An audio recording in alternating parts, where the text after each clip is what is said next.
La prière Eloi Neshama est récitée le matin et elle signifie Mon Dieu, l'âme que tu as placée en moi est pure.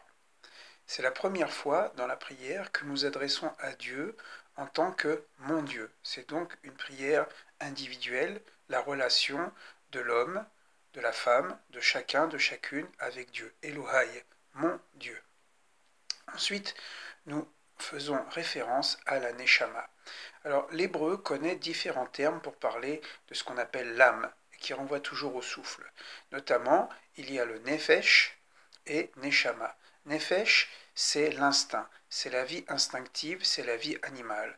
Alors que neshama, c'est la dimension divine, spirituelle qui est en nous. Dans le deuxième chapitre de la Genèse, il est dit que Dieu a insufflé à l'homme Nishmat Chaim, la Neshama de vie. Et l'homme est devenu Nefesh Chaya. Il est devenu seulement Nefesh et pas Neshama.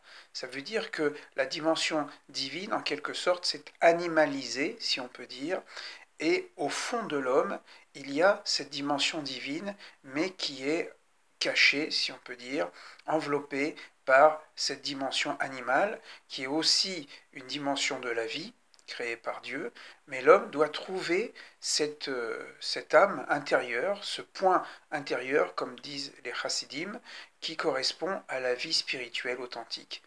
Tous les matins, nous disons Elohai Neshama Shenatata. L'âme que tu as mise en moi est pure. On ne dit pas le Nefesh, c'est-à-dire la dimension instinctive.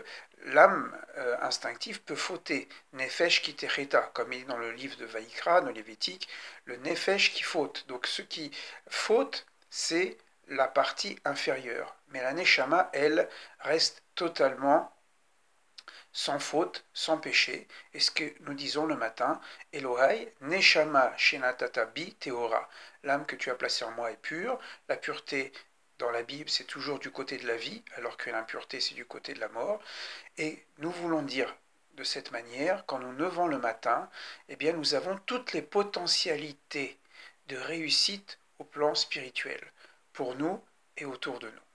Voilà quelques réflexions du matin et je vous souhaite une bonne journée, santé et à demain. Au revoir.